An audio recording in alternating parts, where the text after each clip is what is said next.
Aujourd'hui, il clôture, c'est le dernier jour pour cette fois.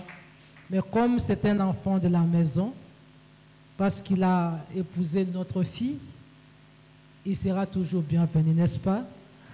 Alors, si vous êtes content de recevoir le pasteur Basol de Bénin, nous nous levons et nous nous donnons double honneur.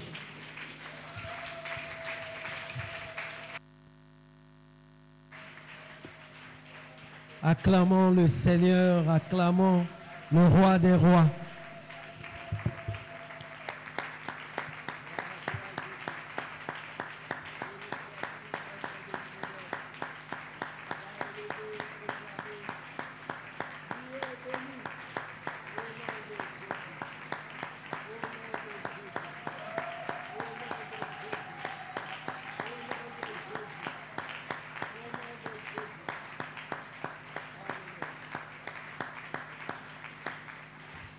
Amen.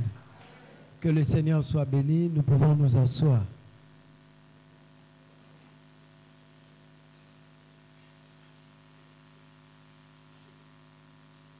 Comme lors du premier culte, je voudrais m'acquitter de 2 devoirs. Le premier, cela m'a été demandé par mon épouse, maman Cathy, comme l'a dit la révérende Clémentine Fouti. C'est une enfant de la maison, c'est une fille de la communauté évangélique Christ Pain de Vie, paroisse de Njili. Elle m'a demandé de saluer de sa part le couple papa et maman Fouti, de saluer tous les pasteurs, le pasteur Patrick, le pasteur Chico, le pasteur Dan, le pasteur Michael, Mike, tous les pasteurs. Et il m'a demandé de saluer également toute la communauté Christ Pain de Vie, pas seulement celle de Kimpwanza, mais toutes les paroisses de Kinshasa. Recevez ici ces salutations. Merci beaucoup. Le deuxième devoir, c'est le mien. J'ai été très bien accueilli, déjà par papa et maman Fouti, qui depuis le dimanche me mettent dans les bonnes conditions de travail. Papa a fait sa part, maman également a fait sa part, en coulisses une grande part depuis le dimanche passé. Merci beaucoup. Et merci à tous les pasteurs. Je remercie les différents modérateurs, les pasteurs qui ont modéré, maman Tita qui a modéré le vendredi passé, tous les autres modérateurs, je vous remercie. Il y a une chose que je n'ai pas fait lors du premier culte, je m'en excuse. Je voudrais remercier maman Mélie. Elle m'a fait beaucoup de bien. Elle a été aux petits soins avec moi. Je lui en remercie. Elle a tout fait pour assurer mon déplacement, retour, me trouver un bon chauffeur. Je salue les chauffeurs en passant. J'ai gardé papa Freddy, papa Guillaume, l'autre j'ai oublié, le frère de la technique qui est costaud là. Ah, le frère Jimmy, que Dieu les bénisse tous. En tout ça, vous tous, on s'est salués. J'ai senti la fraternité, la chaleur de la fraternité en Christ. Je vous dis merci, je vous dis merci.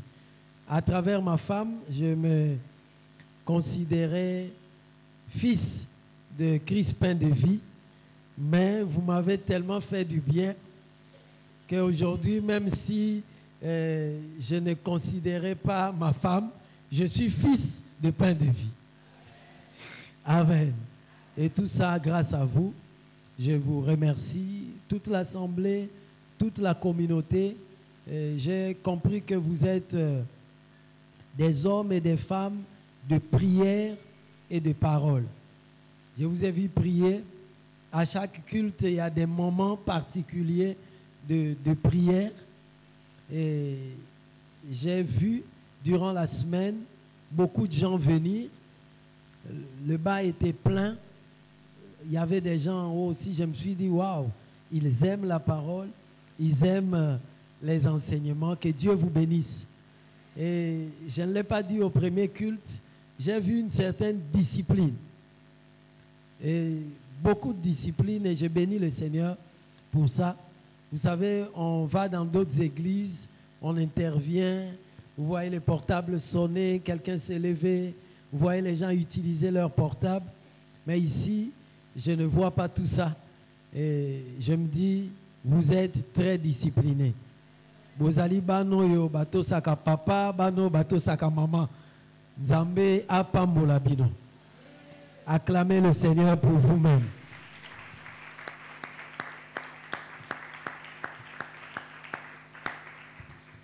Amen. Que le Seigneur soit béni. Depuis le dimanche, comme l'a dit la révérende Clémentine, nous parlons de la foi. Et le thème, c'est la foi expliquée. Inclinons nos têtes. Seigneur, nous te remercions pour ce moment merveilleux que tu nous accordes en clôture de ce séminaire. Ce matin encore, Seigneur, parle-nous. Communique-nous ta vie, communique-nous la foi par ta parole. Au nom de Jésus, nous avons prié. Amen. La foi expliquée par des mots simples et des exemples clairs. La foi, c'est un terme employé par plusieurs personnes, dans plusieurs cadres. C'est employé dans les cadres chrétiens, mais aussi dans les cadres non chrétiens. Mais ce que les gens mettent dans ce qu'ils appellent la foi n'est pas toujours conforme à la foi biblique. La foi fait partie des termes bibliques qui ne sont souvent pas compris. Et de nombreux chrétiens ne les comprennent pas. La foi est une ferme assurance des choses qu'on espère, une démonstration de celles qu'on ne voit pas, et nombreux s'arrêtent là. Expliquer cela, ça veut dire quoi? Ils n'arrivent pas. Mais pourtant, comme l'a dit le révérend René Fouti-Louembaï le dimanche passé, et il a dit également dans le livre La foi expliquée qu'il a préfacé, c'est par la foi que nous devenons enfants de Dieu. C'est par la foi que se vit la vie chrétienne. C'est par la foi que nos prières sont exaucées. C'est par la foi que nous obtenons le pardon des péchés et les miracles. Mais malheureusement, ce terme est souvent mal compris et parfois confondu à la pensée positive. Vous avez certainement, dans beaucoup d'occasions, entendu parler de la pensée positive. On vous a invité dans des conférences sur le développement personnel et on vous a certainement parlé de la pensée positive. La pensée positive n'est pas à confondre à la foi. La foi, c'est tout autre chose. Amen. La pensée positive, c'est autre chose. La foi, c'est autre chose. Et la foi doit être expliquée. C'est pourquoi ce livre se propose d'expliquer la foi. Et ensemble, depuis le dimanche passé, nous avons vu 7 mots qui expliquent la foi.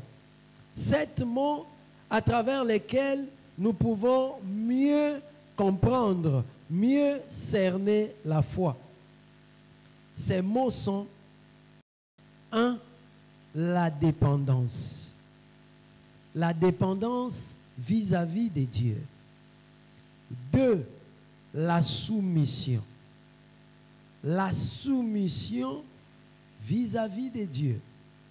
Et nous avions dit que les deux là, la dépendance et la soumission, constituent ce que nous avons appelé la foi humaine ou la foi que Dieu nous demande. Quand Dieu nous demande de croire, ce qu'il nous demande de faire, c'est de dépendre de lui, de regarder à lui, de lui faire confiance et de lui être soumis. Amen.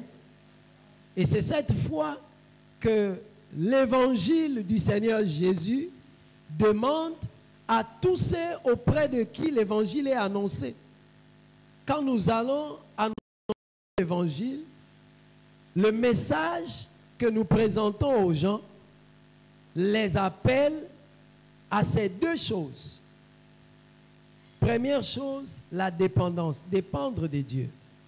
Ils doivent renoncer à eux-mêmes et dépendre de Dieu. Ils doivent être soumis à Dieu. Ce n'est pas une nouveauté pour nous. Nous le savons parce que tous, autant que nous sommes, si nous sommes tous chrétiens, si nous sommes tous disciples de Jésus, nous sommes passés par là. On a écouté l'évangile et nous avons décidé de renoncer à nous-mêmes. Mokondi Nzambe, Mokondi Nzambe. Kino leloyo, Kino leloyo. Natambwisaki bomo inangai ngai moko. Natambwisaki bomo inangai ngai moko. Kasi leloyo, nabongoli motema, nabongoli motema. Nandimiete, nandimiete. Natambo masumu, natamboli na masumu. Nzambe limbisa masumu na ngai. Kobanda leloyo, nakotosa yo. C'est ce que nous avons fait. On a renoncé à nous-mêmes. Au départ, nous étions indépendants. Durant toute notre vie, avant de connaître le Seigneur, nous avons évolué en indépendants. Si nos états ont été d'abord dépendants, puis indépendants, nous autres, nous avons d'abord été indépendants. Mais ensuite, nous avions trouvé que cette indépendance nous avait conduit dans des mauvaises voies. Nous avait conduit à la mort, au péché. Et nous nous sommes repentis. Nous avons dit non, non à l'indépendance. Je renonce à moi-même. Oui à la dépendance. Seigneur, je voudrais dépendre de toi. Viens dans ma vie.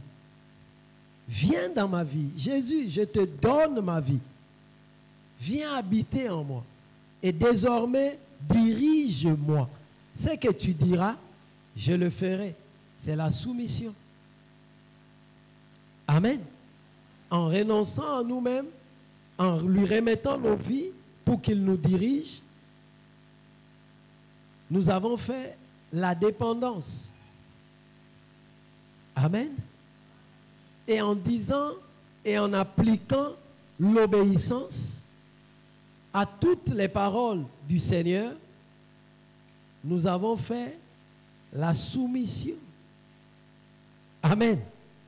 Et c'est les deux choses que Dieu nous demande. La dépendance et la soumission.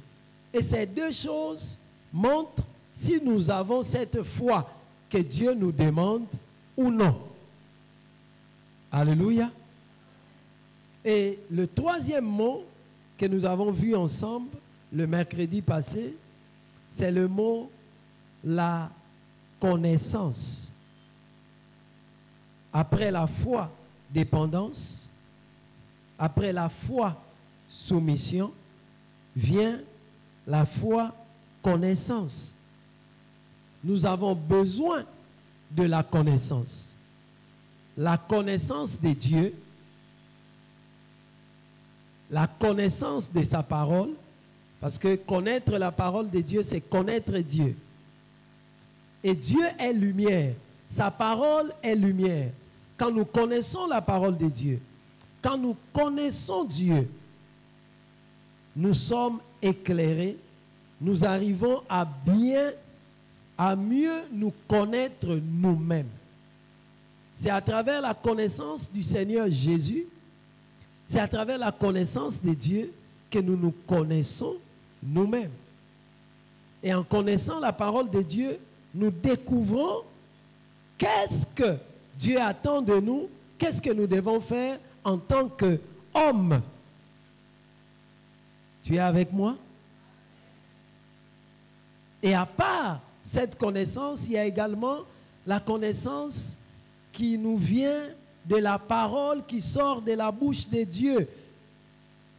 Quand Dieu nous parle personnellement, un vrai chrétien, c'est celui-là à qui Dieu parle personnellement. Dans sa prière, pendant qu'il écoute la parole de Dieu, pendant qu'il lit la Bible, pendant qu'il médite les Écritures, l'Esprit Saint de Dieu lui parle. Il écoute Dieu. Ces paroles nous donnent la connaissance. Et c'est cette connaissance qui fait notre foi. C'est pourquoi la Bible déclare: or la foi vient de ce qu'on entend, et ce qu'on entend vient de la parole de Dieu. En nous communiquant la connaissance de Dieu, la connaissance de sa parole, la connaissance de Christ, le Seigneur nous communique la foi divine. Parce que nous lui avons présenté notre foi humaine, dépendance et soumission, Dieu nous communique la foi divine.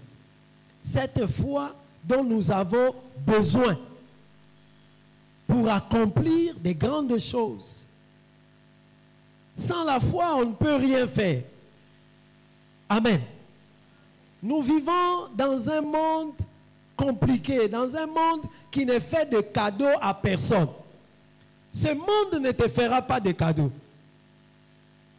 L'ennemi s'élèvera en permanence contre toi.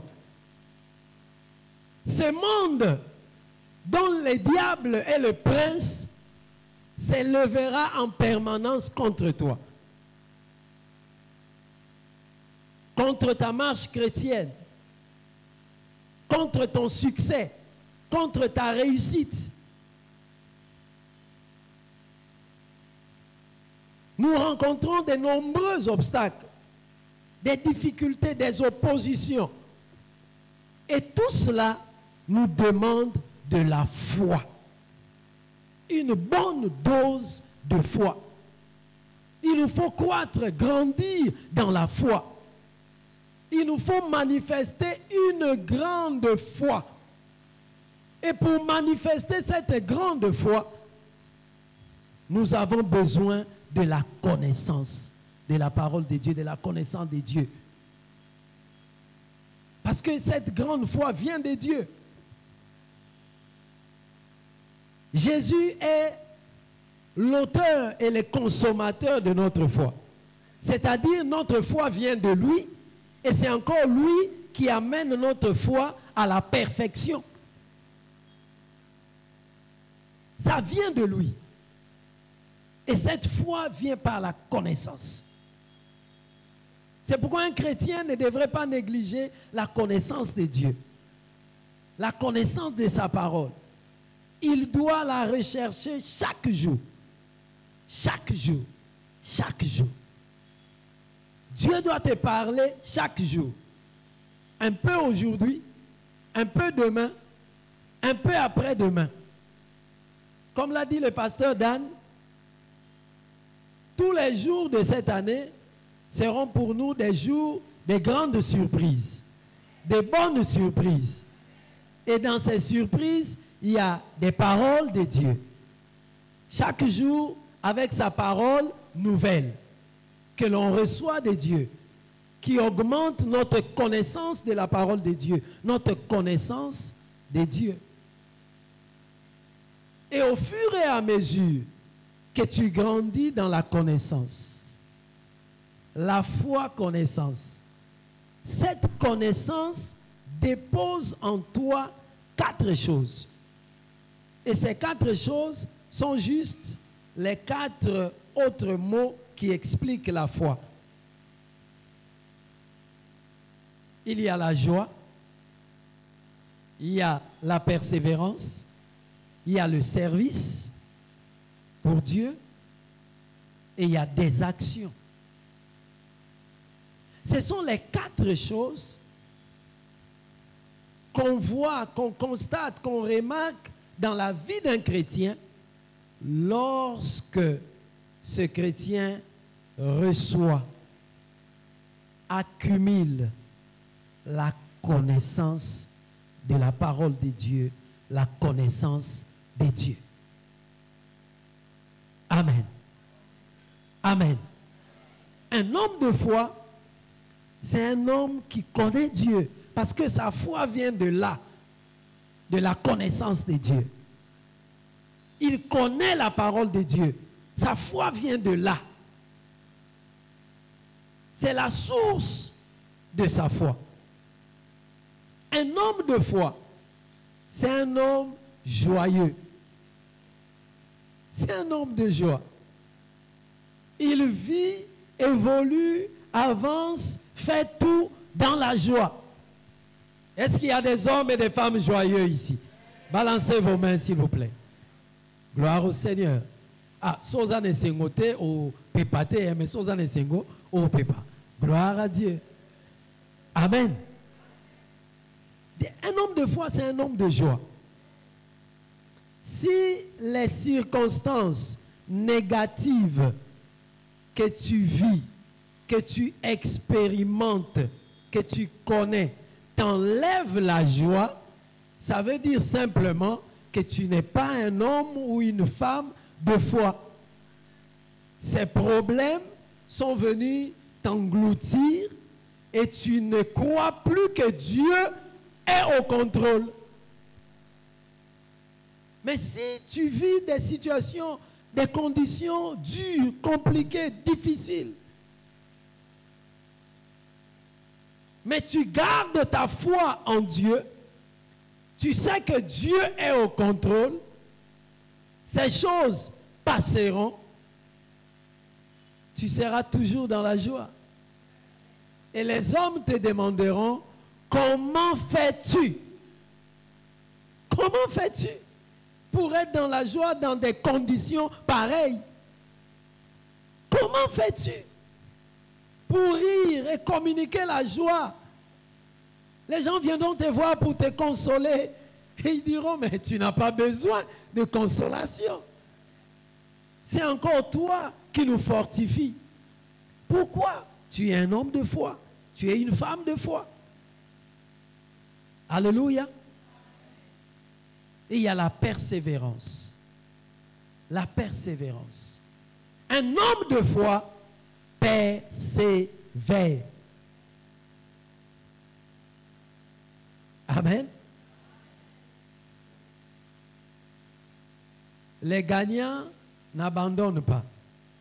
Et ceux qui gagnent, ceux qui abandonnent, ne gagnent pas. J'ai entendu ça durant la semaine, depuis le dimanche, être répété par le révérend. Alléluia. Un chrétien ne lâche pas. Il n'abandonne pas. Il va de l'avant. Un chrétien est un jusqu'au boutiste. Amemakamakamo kinona suka. Un jusqu'au boutiste. Il ne lâche pas. Il ne lâche rien. Il est là. Il persévère. Et sa force, la force de persévérer, lui vient d'où? De la parole, de la connaissance de Dieu, de la connaissance de la parole de Dieu. Parce que ça l'a amené à savoir qui il est. Ça lui vient de la joie que lui communique la parole de Dieu. La joie qu'il reçoit de la parole qu'il entend, c'est une énergie qui le booste, qui le pousse. Et il avance. Et on a dit, 6e mot, le service. Un homme de foi, une femme de foi, c'est quelqu'un qui sert Dieu. C'est un serviteur de Dieu. Pour prouver que tu crois en Dieu, on doit le voir à travers ton service. Et nous avions dit que servir Dieu, ce n'est pas le faire dans l'église seulement. Non.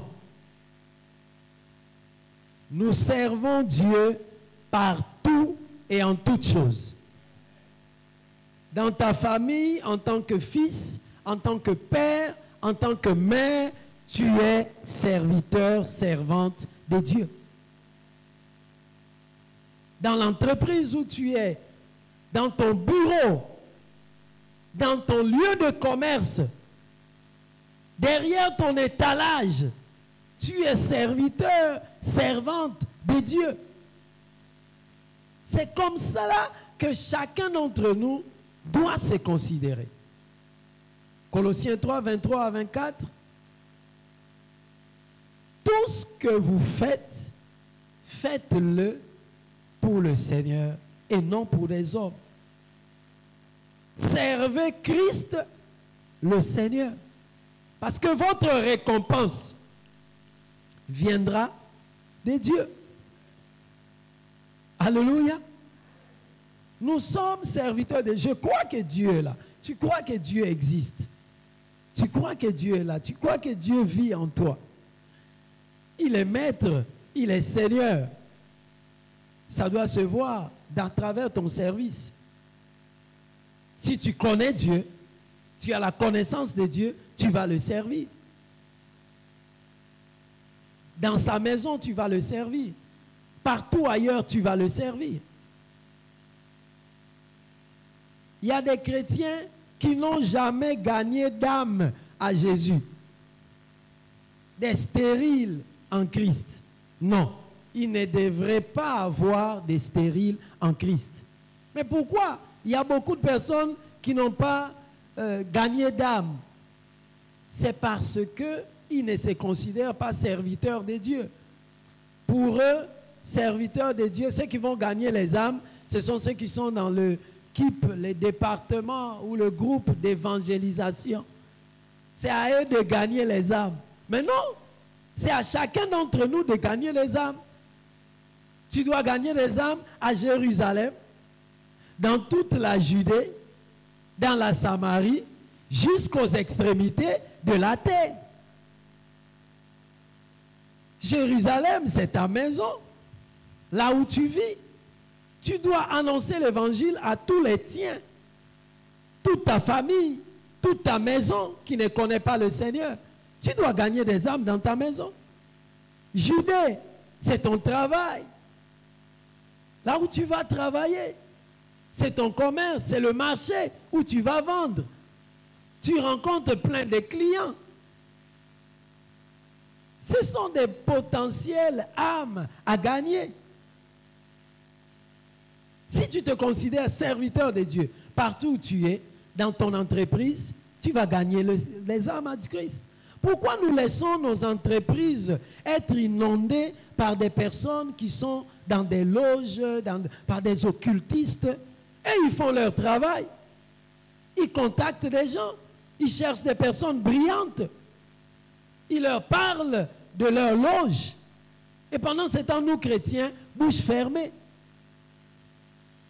Non, ouvrons nos bouches, servons Christ le Seigneur. Partout où nous sommes, gagnons des âmes à Christ. Si nous sommes des hommes et des femmes de foi, et si nous connaissons le Seigneur. 7e mot, les actions. Les actions. Jacques 2, 14 à 26. La Bible dit, Jacques dit, montre-moi ta foi sans les œuvres, et moi, je te montrerai les œuvres de ma foi. La foi ne s'autoproclame pas. J'ai la foi. Moi, j'ai la foi. Moi, j'ai une grande foi. La foi ne s'autoproclame pas. La foi se démontre par des œuvres. Les hommes de foi ne chantent pas leur foi. Les hommes de foi sont reconnus par leur entourage. C'est leur entourage qui constate que yo tatoy, tu es un homme de foi. Maman, wana wondima. À travers les actions. Amen. La foi se voit déjà à travers ses œuvres, ces mots que nous avons cités. La dépendance, la soumission, la connaissance, la joie, la persévérance, le service et les actions. Mais à part ça, la foi, c'est des actions. En tant qu'enfants de Dieu, nous ne devons pas attendre seulement le ciel, mais sur cette terre, nous devons laisser des grandes marques. Amen. Nous devons laisser des grandes marques.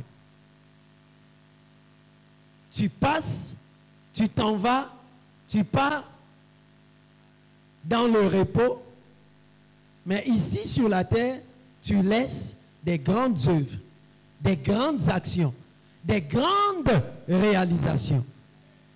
Et c'est la foi-action. Ceux qui ont la foi-action, qui réalisent, qui laissent des grandes œuvres, des grandes actions. Alléluia. La foi, c'est les actions. Il faut se lever, il faut agir. Il y a des personnes qui sont encore célibataires aujourd'hui, simplement parce qu'ils ne se sont pas encore levés. Je parle particulièrement aux hommes. Il y a des personnes qui sont encore employées jusqu'aujourd'hui. Ils ne sont pas entrepreneurs de quelque chose. Ils ne sont pas patrons, PDG de leur propre entreprise, simplement parce qu'ils ne se sont pas encore levés. Ils n'ont pas encore posé des actions. Il y a des personnes qui n'ont pas encore construit. Pourquoi? Parce qu'ils n'ont pas encore posé des actions. Ils attendent. Les hommes de foi n'attendent pas.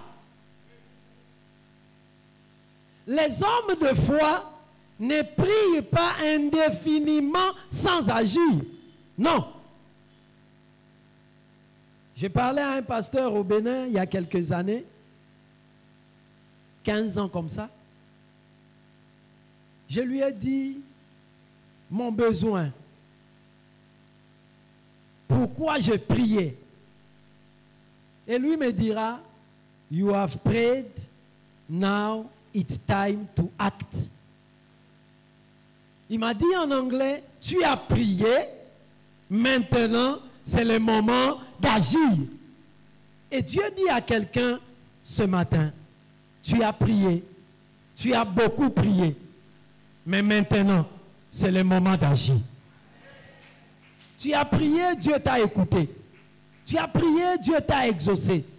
Dieu t'a déjà accordé tout ce que tu lui as demandé. Il faut les saisir par la foi. Et la foi que Dieu te demande, c'est l'action. Lève-toi, agis. Lève-toi, cherche. Lève-toi, contacte des gens. Lève-toi. Dieu marche avec ceux qui se lèvent. Amen. Aujourd'hui, dans l'église à Cotonou, lorsque je dis à l'église, on va faire telle chose, l'Église ne doute plus. Parce qu'il y a eu beaucoup de choses qu'on a faites.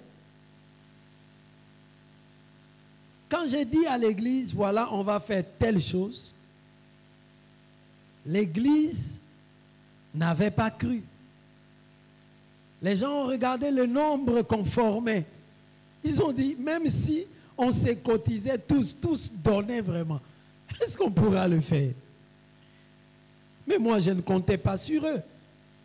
En tant que pasteur, ma foi n'est pas dans les fidèles. Ma foi est en Dieu. Et Dieu a toutes les possibilités. Rien ne lui est impossible. Parce que j'avais foi en Dieu. J'ai dit, on va le faire.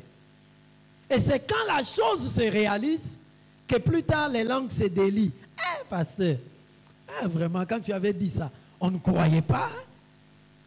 J'avais dit ci, j'avais dit ça. Mais ça s'est réalisé. Deuxième chose, ça s'est réalisé. Et depuis, ils ne doutent plus. Eux-mêmes se sont mis à se lever. J'ai vu des gens, des hommes et des femmes réaliser des choses simplement parce qu'ils s'étaient levés. Alléluia. Dieu agit avec ceux qui se lèvent. Et le Seigneur Jésus a évolué comme ça. Il savait que son Père agissait. Mais il n'est pas resté là attendant le Père agir.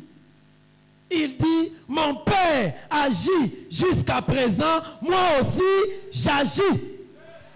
Dieu agit avec ceux qui agissent. Ton Dieu est grand, ton Dieu est tout puissant. Il fait des grandes choses, mais ces choses, il les fera avec toi si toi aussi tu agis.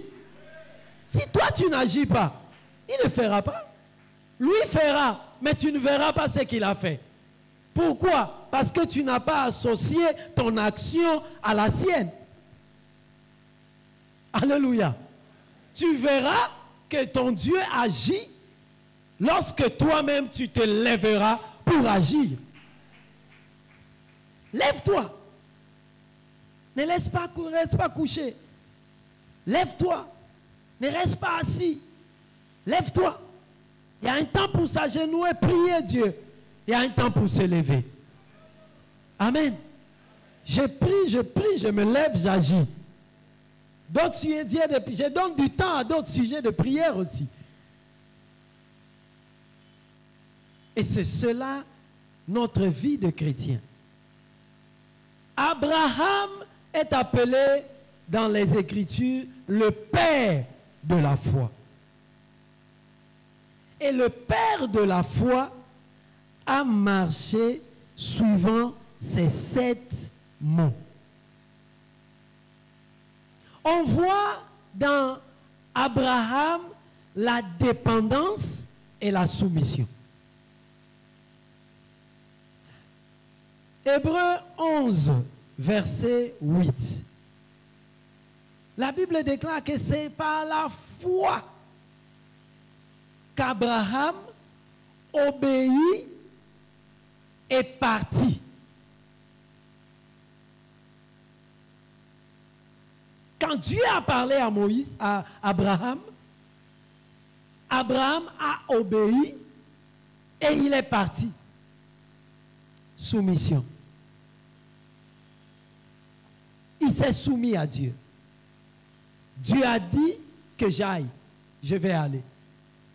Et la Bible dit, il partit bien qu'il ne sût pas où il allait. Qui savait où Abraham allait? Dieu seul. Dieu lui a dit, va dans le pays que je te montrerai. Il ne connaissait pas ce pays, il ne savait pas c'était comment. Mais il a dit, je vais y aller. Pourquoi? Parce qu'il dépendait de Dieu. Il s'est laissé dépendre de Dieu. Amen. Il a dépendu de Dieu. Il s'est soumis à Dieu.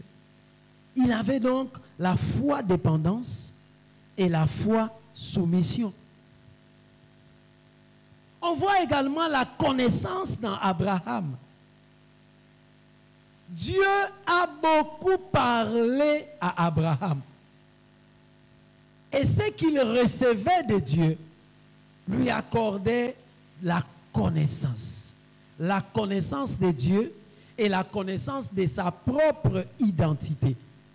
Il savait qui était Dieu. Quand il priait Dieu, quand il implorait Dieu, il savait qui était Dieu. Et il priait Dieu et l'adorait parce qu'il savait aussi qui il était devant Dieu. Dieu lui a fait comprendre qu'il était enseignant,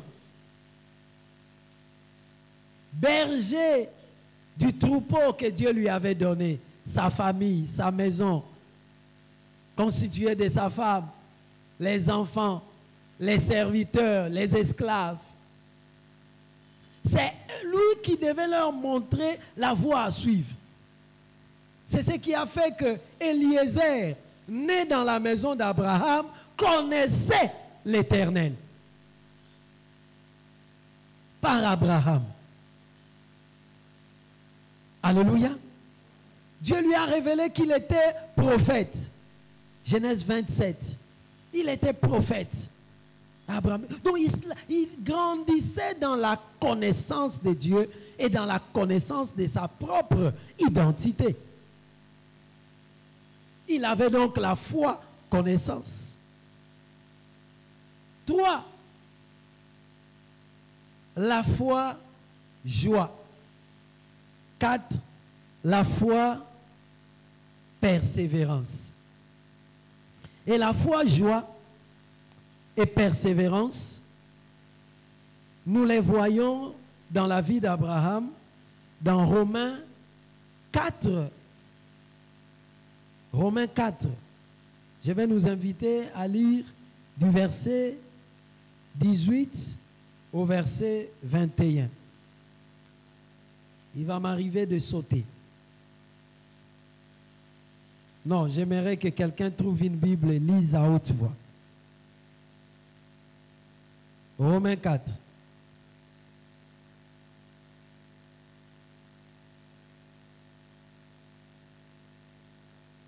« 18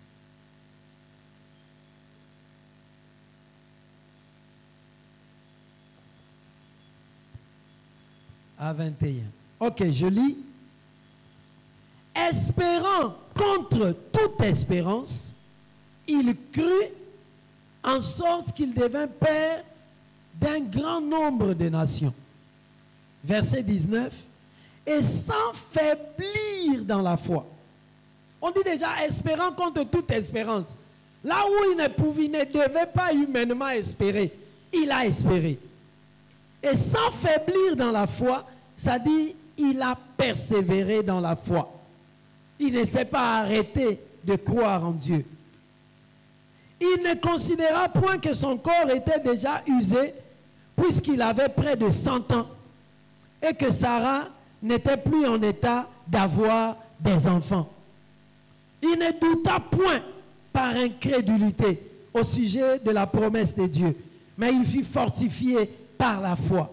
Sa foi l'a fortifié, donnant gloire à Dieu. Dans ces situations, ces conditions difficiles, il donnait gloire à Dieu. Il persévérait, il n'a pas faibli dans la foi, et il donnait gloire à Dieu. Ça dit, il louait Dieu, il élevait Dieu, il proclamait Dieu. Ce n'était pas facile pour lui. Dieu lui avait promis un héritier, oui. Mais l'héritier ne venait pas. Après, il a vu Eliezer. Balance ta main là où tu es. Dis à ton voisin, je suis là. Je suis là. Gloire à Dieu. Eliezer, il s'est dit, bon, Eliezer est né dans ma maison, c'est comme mon enfant. Malgré qu'il est serviteur, esclave, il sera mon héritier. Dieu lui dit, non, pas lui. Ton héritier sortira de ton sang. Il dit, ah d'accord. Plus tard, Sarah vient lui parler avec son arrangement. Ils s'entendent. Isaac est né. Abraham dit, pardon, Ismaël est né. Merci, maman. Ismaël est né. Et Abraham se dit, ah, Ismaël, il est né de mon sang. C'est mon sang, Ismaël. Donc c'est mon héritier. Dieu lui dit, non, ce n'est pas Ismaël. Ton héritier naîtra de Sarah. Il regarde Sarah, qui n'était plus en âge d'avoir des enfants. Il se regarde lui-même. Oh, androposé, comment ferai-je? Non, Dieu a dit, je crois. Il n'a pas faibli dans sa foi. Il a persévéré. Il a cru.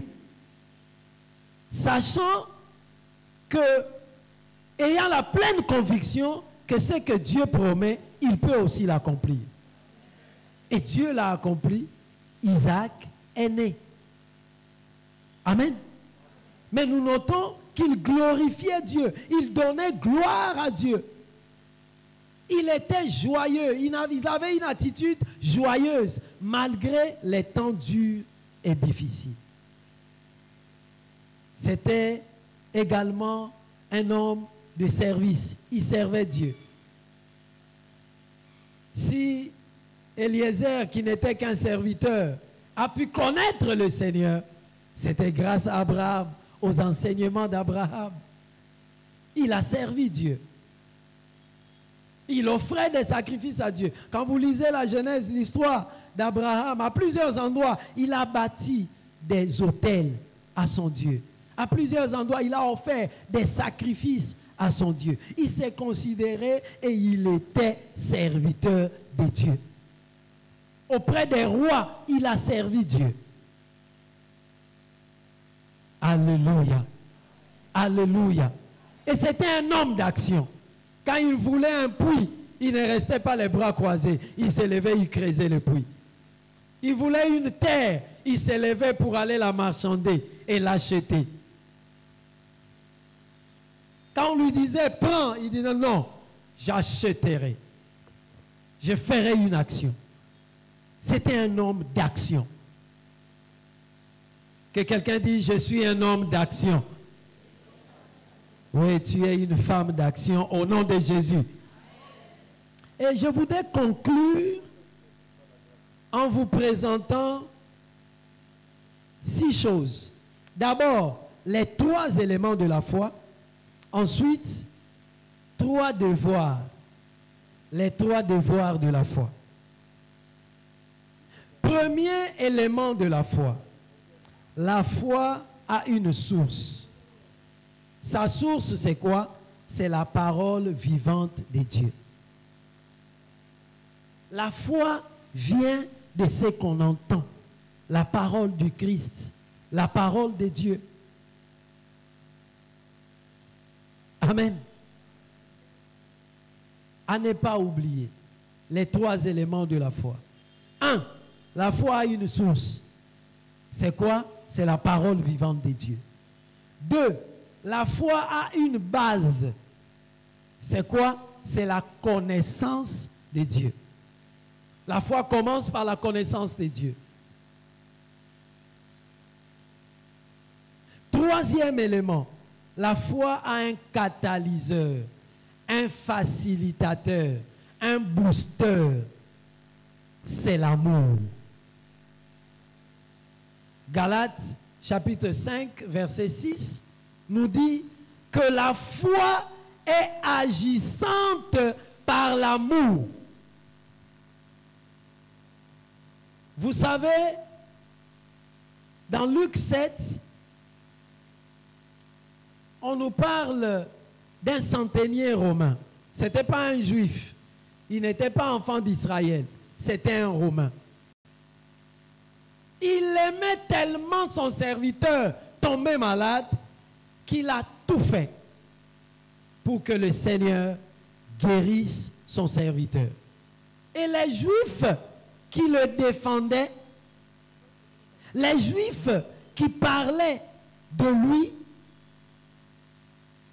au Seigneur, lui ont dit, il aime notre nation.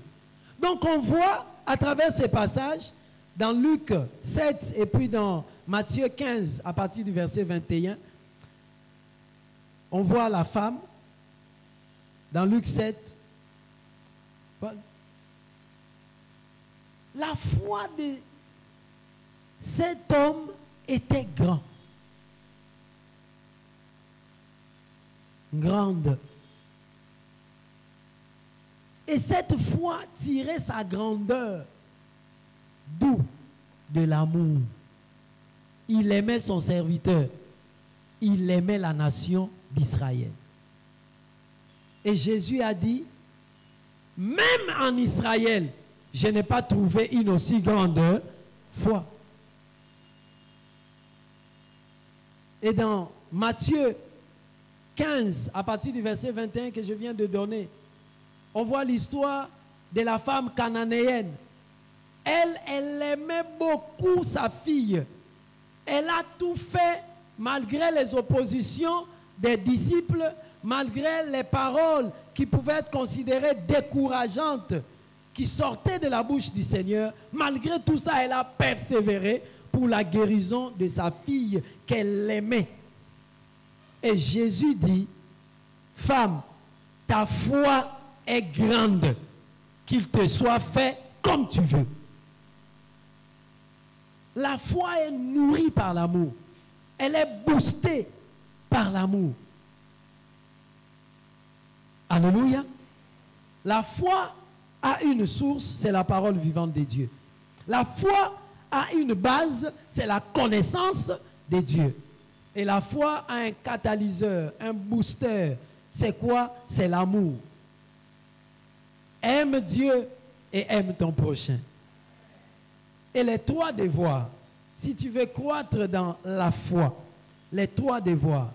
Le premier, renoncer à soi-même, dépendre de Dieu et lui être soumis. C'est le premier devoir.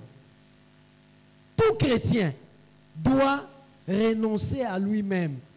Et mon frère, ma soeur, papa, maman, arrête d'être le patron de ta vie. La Bible déclare, la vie de l'homme n'est pas en son pouvoir. Ce n'est pas à l'homme, quand il marche, à diriger ses pas. Laisse ta vie à Dieu. Laisse le Seigneur diriger ta vie, bien-aimé. Si jusqu'aujourd'hui, tu diriges ta vie seul, tu perds ton temps et tu cours à des échecs. Ce n'est pas à l'homme à diriger sa propre vie. La vie de l'homme, ce n'est pas en ton pouvoir. Laisse Dieu ta vie. Renonce à toi-même, tu n'es plus le patron. Laisse-le te diriger. Dépends de lui et sois soumis. C'est le premier devoir. Deuxième devoir, travailler dans la connaissance de Dieu. Jour après jour, crois la connaissance de Dieu. C'est important. Tel que tu connais Dieu aujourd'hui, demain, connais-le davantage. Quand quelqu'un vient te rencontrer, te voir, je ne sais pas, des jours, des mois après, qu'il sente que par rapport à la connaissance, tu es allé à un autre niveau. Pourquoi? Parce que tous les jours, à travers la méditation de la parole de Dieu, à travers la lecture de la Bible, à travers les enseignements, les bons enseignements que tu entends, tu grandis dans la connaissance. J'insiste, les bons enseignements, parce qu'il y a tellement de mauvais enseignements qui sont prêchés, des mauvais enseignements qui amènent à faire grandir le moi. Au lieu de soit cola, bon moto eza cola. Ce n'est pas des bons enseignements. Des bons enseignements. Écoute-les et applique-les. Pratique-les. Crois dans la connaissance de Dieu. Ne remplis pas seulement ta tête des versets, des choses pleines. remplis ton cœur de la parole de Dieu, que tu mets en pratique. Important de croître. Plus tu crois dans la connaissance, plus tu crois dans la foi. Amen. C'est par cette connaissance que Dieu déverse la foi en toi. Et troisième et dernier devoir, grandir dans l'amour pour Dieu et pour le prochain. Grandir dans l'amour pour Dieu et pour les prochains. Pourquoi? Parce que l'amour, c'est le catalyseur, c'est le booster. Elle accorde toute sa force, toute sa vie, toute son efficacité à la foi. L'amour. L'amour. Aime Dieu et aime ton prochain. Le plus grand commandement, c'est d'aimer Dieu. Et celui qui va avec lui, c'est aimer son prochain. Aime Dieu. Grandis dans l'amour pour Dieu. Symbole de l'amour. Signe de l'amour. Se mettre à la place des autres. Pour aimer facilement les autres, apprends à te mettre à leur place. Le plus grand amour, le plus grand niveau d'amour, c'est de se mettre, c'est de prendre la place de quelqu'un d'autre. Si tu ne t'es pas mis à la place de l'autre, tu ne peux pas prendre sa place. Jésus a manifesté envers nous le plus grand amour. Il a pris notre place. L'amour, c'est se mettre à la place de l'autre. L'amour, c'est prendre la place de l'autre. Aime les autres. Prie pour les autres. N'accepte pas que les autres manquent. Quand ils manquent, pourvois à leurs besoins. Si tu peux te priver, prive toi-même pour les autres. Aime Dieu. Prive-toi pour Dieu. Prive-toi pour les autres. Aime Dieu. Aime les autres. Applique ces trois devoirs. Pratique-les tous les jours. Bien-aimé dans le Seigneur, tu t'étonneras toi-même. Tu ne verras pas comment Dieu a fait. Comment tu manifestes une telle foi. Tu te seras simplement mis dans les conditions et Dieu aura déversé en toi la foi nécessaire. Et tu réaliseras des grandes choses. Lève-toi sur tes pieds. Lèvons-nous sur nos pieds. Dis, je suis un homme, une femme de foi. Je suis un homme de foi. Je suis un homme de foi. Avec Dieu, j'avance. Je ne recule pas. J'avance. J'avance. J'avance. J'avance. Au nom de Jésus. Acclamons le Seigneur.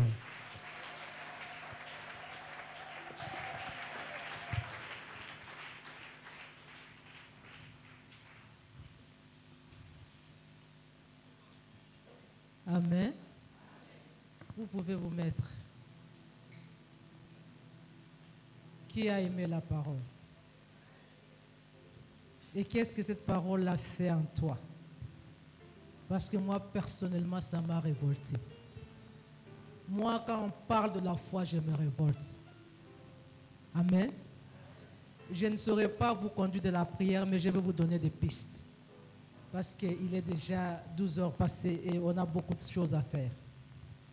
La première chose que j'aimerais que vous puissiez savoir, c'est que la foi ne s'autoproclame pas.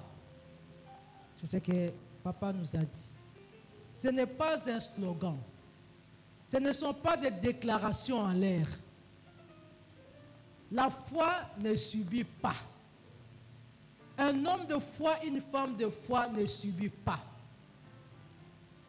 Il ne se contente pas de la gratuité. La foi, c'est l'action. Il faut agir. Quand nous disons avec Dieu, nous ferons des exploits. Ce n'est pas en dormant, ce n'est pas en croisant les bras, ce n'est pas en restant assis. Il faut se lever. C'est ce qu'on nous enseigne. Donc la foi nous pousse à l'action. Si tu es vraiment un homme de foi, si tu es vraiment une femme de foi, pourquoi tu dois continuer à subir les injustices? Pourquoi tu dois continuer à subir la médiocrité? Pourquoi tu continues à vivre dans ces conditions-là? Est-ce que c'est digne d'un enfant de Dieu? Sinon, alors tu te révoltes. Tu dois prendre la décision de changer. Amen. Papa nous a dit que la foi est définie par 7 mots. Si tu veux te dire un homme de foi, une femme de foi, il faut dépendre de Dieu, te soumettre à Dieu. Il faut avoir la connaissance de Dieu, de sa parole. Il faut être un homme joyeux, peu importe les circonstances. Parce que tout ce qui t'arrive, qui te blesse, qui te choque, qui te fait pleurer, c'est passager. Il n'y a que Dieu qui est éternel. Si tu as la foi, tu sauras que ça passera. Parce que ton Rédempteur se relèvera le dernier. Et il te sortira de cette situation. Donc tu dois demeurer dans la joie. Un homme de foi ou une femme de foi persévère. Never give up. Ce n'est pas un architecte des œuvres inachevées. Quand il commence, c'est jusqu'au bout. Si c'est un combat, je commence jusqu'à la victoire. Si c'est une œuvre, j'ai commencé jusqu'à ce que je vais accomplir cela et inaugurer cela. Si c'est un projet, je commence jusqu'au bout. Si ce sont les études, j'ai commencé jusqu'à l'obtention du diplôme. Je ne m'arrête pas. Amen. Un homme de foi ou une femme de foi, c'est un homme ou une femme qui sert Dieu. Papa a dit, pas seulement dans l'église, mais partout où tu es. Dans ton milieu, on doit sentir que tu es là. Nous avons donné l'exemple d'Abraham.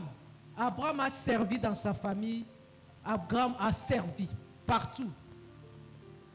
Un homme de foi, ça j'ai aimé, c'est un homme ou une femme d'action.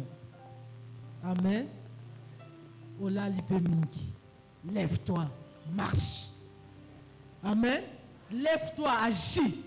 Lève-toi, fais quelque chose. Pourquoi tu continues à te plaindre, à murmurer, à envier, à...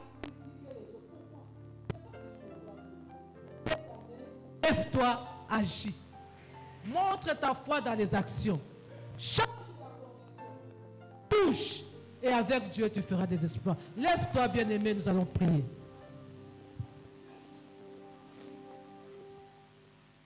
Comme je dis, on n'a pas le temps. Par rapport à ce que tu as saisi de la parole et par rapport aussi aux orientations que je te donnais, lève tes mains et prie. Nous prions le Seigneur. Éternel notre Dieu, tu es le Dieu grand. C'est toi qui nous communiques la foi. Et au travers de ta parole, de tes prédications que tu nous donnes, tu boostes notre foi. Tu nous veux en action. Tu nous veux agir pour nous relever, pour nous transformer, pour changer notre condition. Éternel, merci pour cette parole que tu nous as donnée. Aide-moi à vivre en femme de foi. Aide mon frère à vivre en homme de foi. Aide chacun.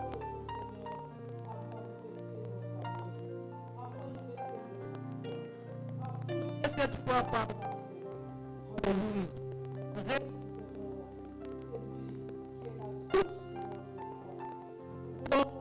baser notre foi sur toi, sur ta parole. Nous voulons, Seigneur, agir conformément à toi. Apprends-moi à t'aimer et à n'aimer que toi seul. Apprends-moi à aimer l'autre. Parce que c'est ça le résumé même de la loi. Aime Dieu et aime ton prochain. Apprends-moi à t'aimer, Seigneur. Et apprends-moi à poser des actes d'amour. Que ta grâce soit sur chacun de nous. Au nom de Jésus-Christ. Amen. Amen.